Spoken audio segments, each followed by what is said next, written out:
அதிகாலை நேயர்கள் எல்லாருக்கும் வணக்கம். நான் இப்போது அதிகாலை நேயர்கள் எல்லாருக்கும் வணக்கம். நான் இப்போது பார்க்க போகிற இடம் தமிழ்நாட்டில் ரொம்பவே ஒரு முக்கியமான இடம்னு சொல்லலாம். ஆமாங்க, தனுஷ்கோடி. நான் இப்போது தனுஷ்கோடி போகிறோம். அது மட்டும் இல்லை, அங்கே உள்ள கடைகளில் கடல் உணவு சாப்பிட்டு என்ன வகை உணவு கிடைக்குது, அது எப்படி சுவையாக இருக்குன்னு நம்ம போய் பார்த்து தெரிஞ்சுக்க போகிறோம். வாங்க வீடியோ போகலாம். இப்போ நம்ம தனுஷ்கோடி வந்தாச்சு. லைட் ஹவுஸ்க்கு எதிரே இருக்க இந்த ஹோட்டல் போகிறோம். இந்த ஹோட்டல் தரை இருக்காது, தரைக்கு பதிலாக இந்த கடற்கரை மணல் தான் இருக்கும். ஸோ நடக்கிறதுக்கே அவ்வளோ ஒரு சாஃப்டாக கூலிங்காக இருக்கும். அது மட்டும் இல்லை, இங்கே உணவுகள்லாம் ரொம்ப ஃப்ரெஷ்ஷாக இருக்குது. எடுத்துக்காட்டு பார்த்திங்கன்னா மீன், விரால், நண்டு எல்லாமே இந்த ஃப்ரீசர் பாக்ஸ் திறந்து காமிக்கிறாங்க.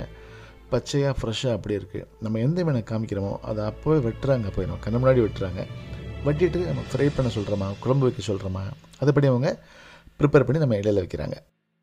இது மாதிரி நம்ம அந்த மீனை காமிச்சு அதை சமைக்க சொல்லி கொஞ்சம் நேரம் வெயிட் பண்ண வேண்டியிருக்கும். நம்ம வெளியே சுற்றி பார்த்துட்டு வரலாம், அல்லது அங்கேயே அமர்ந்து நம்ம டேபிளில் வெயிட் பண்ணலாம். அப்படி நம்ம தட்டில் கொண்டு வந்து வைக்கிறாங்க. ரொம்பவே சுவையாக இருந்துச்சு. எக்ஸாம்பிளுக்கு அந்த நண்டை ஃப்ரை பண்ணாங்க பாருங்கள். பொதுவாக நண்டை நம்ம குழம்பு வச்சு சாப்பிடுவோம்.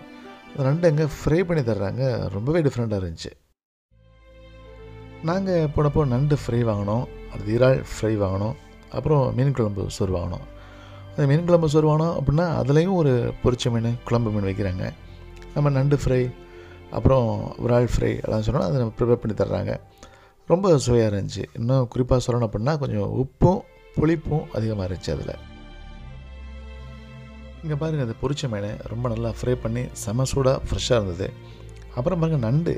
நான் நண்டு நிறைய டைம் வீட்டில் வச்சு சாப்பிட்ருக்கோம். நம்மளும் கடற்கரை ஓரத்தில் தான் இருக்குன்றதுனால. ஆனால் நண்டை பொரிச்சு சாப்பிட்டதில்லை. இங்கே நண்டை வந்து எண்ணெய்க்குள்ளே போட்டு பொரிக்கிறாங்க. இது எப்படி சாப்பிடணும்னா, நம்ம கூட்டை உடச்சி உள்ள கறி சாப்பிடக்கூடாது. அப்படியே கூட்டில் மசாலா இருக்கிறதுனால கூட்டோடு சேர்ந்து நம்ம அதை மென்று சாப்பிட்ணும். சற்று வித்தியாசமான உணர்வாக இருக்கும்.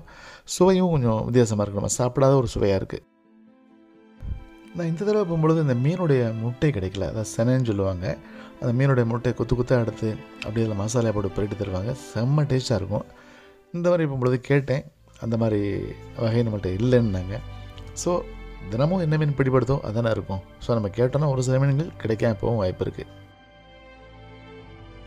பொதுவாக நம்ம நிறைய ஹோட்டல் போய் பார்த்துருப்போம், சாப்பிட்ருப்போம். மார்பிள் போட்டிருக்கோம், டைல்ஸ் போட்டிருக்கோம், டிஃப்ரெண்ட்டான திரைகள்லாம் இருக்கும். இங்கே பார்த்திங்கன்னா தரைக்கு பதிலாக கடற்கரை மணல் தான் இருக்குன்றதுனால நல்ல ஒரு ஃபீல் இருக்குங்க சாப்பிட்றதுக்கு. அது மட்டும் இல்லாமல் ஃப்ரெஷ்ஷாக உள்ள மீன் சாப்பிட்றோம் அப்படின்ற ஒரு ஃபீல் இருக்கும். அது மட்டும் இல்லாமல் அது ஒரு டூரிஸ்ட் ஸ்பாட்ன்றதுனால நீங்கள் சாப்பிட்டுட்டு நிறைய இடங்கள் சுற்றி பார்க்க கிடைக்குது. இந்த மாதிரி பார்த்திங்கன்னா தனுஷ்கோடியில் அளவுக்கு அதிகமான காற்றுங்க. அந்த காற்று வீசினதுனால பார்த்திங்கன்னா சாலை எங்கும் அந்த கடற்கரை மணல் நிரம்பிருச்சு. வாகனங்கள் போகிறதுக்கு இடையூறாகவும் இருந்துச்சு.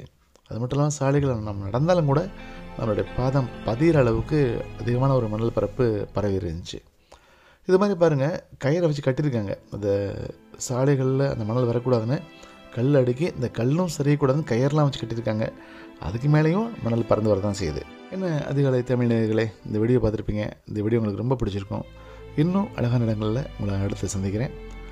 நான் உங்கள் ராம்குமார். நன்றி, வணக்கம்.